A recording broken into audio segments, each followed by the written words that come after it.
کی حمد و ثنا اور حضور نبی اکرم صلی اللہ علیہ وآلہ وسلم کی بارگاہ بے کس پناہ میں ہدیہ درود و سلام پیش کیا گیا ہے۔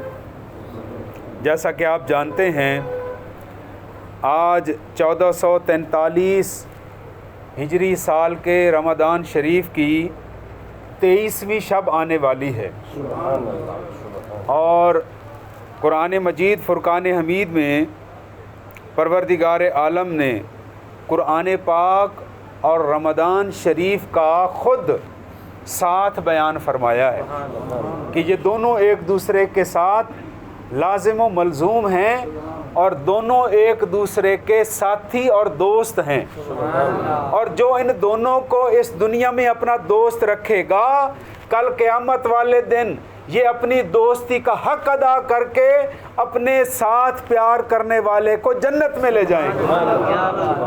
قرآن پاک فرما رہا ہے شہر رمضان الذی انزل فیہ القرآن، رمضان شریف وہ مہینہ ہے جس میں اللہ نے قرآن کریم کو نازل فرمایا۔ اور حدیث پاک میں نبی اکرم صلی اللہ علیہ وآلہ وسلم آپ سرکار نے رمضان شریف کے دوسرے عشرے کا اعتکاف کرنے کا ارادہ فرمایا۔ 11 سے 20ویں روزے کو دوسرا عشرہ کہا جاتا ہے۔ ابھی آپ نے اعتکاف میں بیٹھنے کا ارادہ فرمایا، ادھر نبی پاک علیہ السلام کی بارگاہ میں جبریل امین حاضر خدمت ہوئے۔ عرض کی یا رسول اللہ، آپ درمیان والے عشرے میں اعتکاف کی بجائے آخری عشرے میں اعتکاف کریں، کیونکہ شب قدر اسی عشرے میں آنے والی ہے۔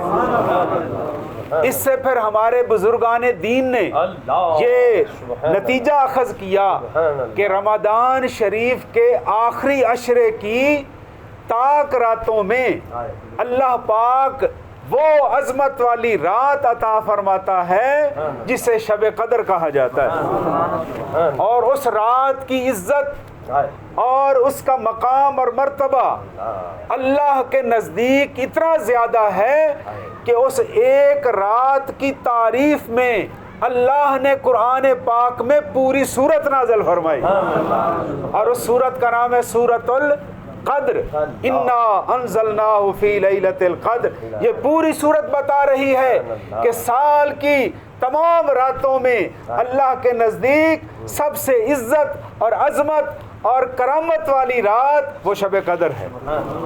اور پھر حدیث پاک میں آتا ہے کہ شب قدر کو رمضان شریف کے آخری عشرے میں تلاش کرو۔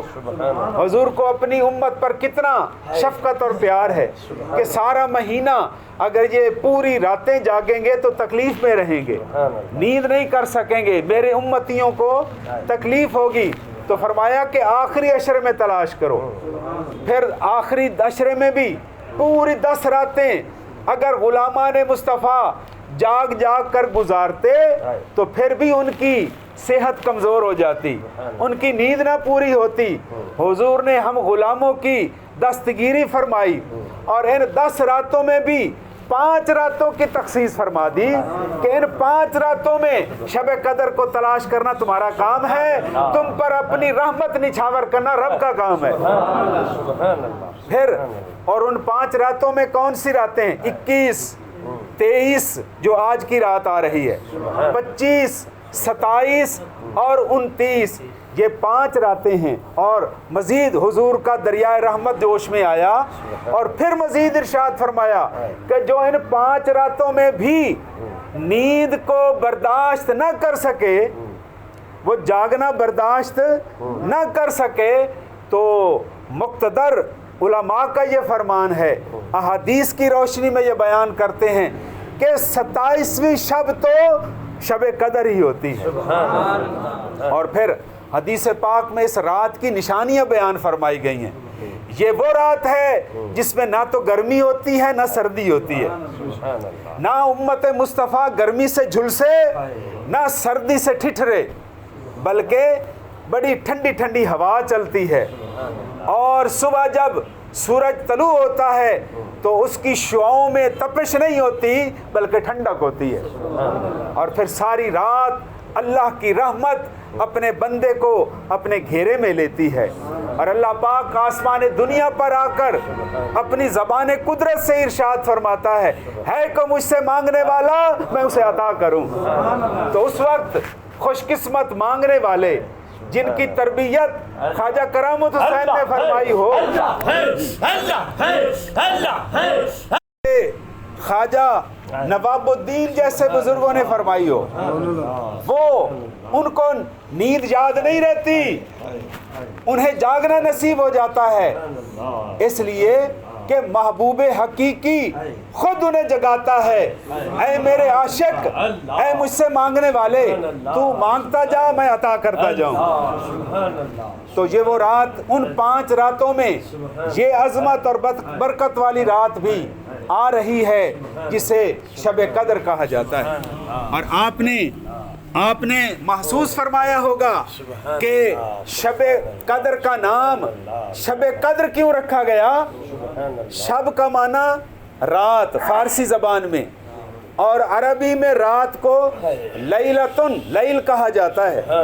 اب اللہ پاک نے اس کا نام، سرکار نے اس کا نام رکھا شب قدر، اور قدر وہ لفظ ہے، عربی زبان کا لفظ ہے، لیکن ہم اردو زبان میں بھی اس کو محاوروں میں اپنی روزمرہ زندگی میں یوں استعمال کرتے ہیں کہ میاں میں صوفی صاحب کے پاس گیا، انہوں نے میری بڑی قدر کی۔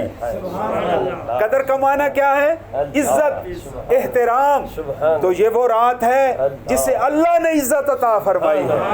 تو جو بندہ اس دنیا میں اور آخرت میں عزت لینا چاہتا ہے، قدر حاصل کرنا چاہتا ہے، احترام کا متمنی ہے، اسے ان قدر کی راتوں میں جاگنا چاہیے، اللہ اسے قدر عطا فرما دے گا۔ وہ اس رات کی قدر کرے، اللہ اس کی قدر میں اضافہ فرما دے گا۔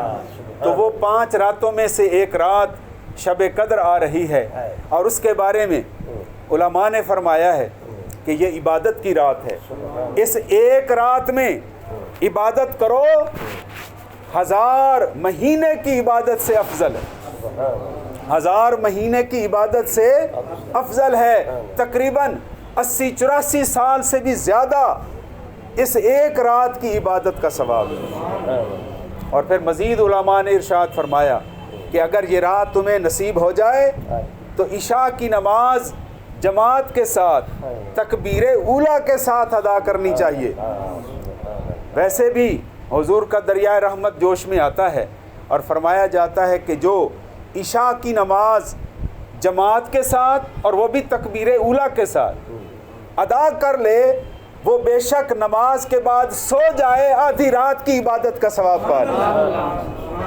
پھر مزید ارشاد فرمایا جو فجر کی نماز جماعت کے ساتھ ادا کرے، اور وہ بھی امام صاحب کے ساتھ تکبیر اولیٰ کے ساتھ، تکبیر اولیٰ جو امام پہلی تکبیر پڑھ کر نماز میں داخل ہوتے ہیں اس کا نام کیا ہے؟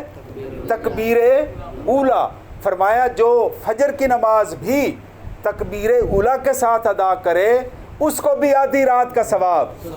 تو خلاصہ سنیے، فجر اور عشاء اور فجر کی نمازیں جماعت کے ساتھ ادا کر لو، ساری رات کی عبادت کا ثواب پا لو۔ آخر میں چند لمحے ہیں میرے پاس، میں آپ کو ایک تحفہ دینا چاہتا ہوں، وہ یہ ہے کہ آج کی شب قدر میں عشاء کی نماز تراویحوں کے بعد 20 رکعت نماز نفل اس انداز سے پڑھیں کہ فاتحہ یعنی الحمد شریف کے بعد 7 مرتبہ کل شریف پڑھیں۔ کتنی مرتبہ؟ تو یہ 20 رکعتیں ہو جائیں گی، تو 20 کو 7 ضرب دیں تو کتنی دفعہ کل شریف بن جائے گا؟ 140 مرتبہ۔ 140 مرتبہ جب آپ کل شریف پڑھیں گے ان 20 رکعتوں میں، تو سرکار کا فرمان یہ ہے سلام پھیرنے کے بعد 20 رکعتوں کے پڑھنے کے بعد 70 مرتبہ استغفر اللہ ربی و اتوب الیہ یہ پڑھنے کی دیر ہے، اللہ تمہیں بھی معاف کر دے گا، تمہارے ماں باپ کو بھی معاف کر دے گا۔ وما علینا الا البلاغ المبین۔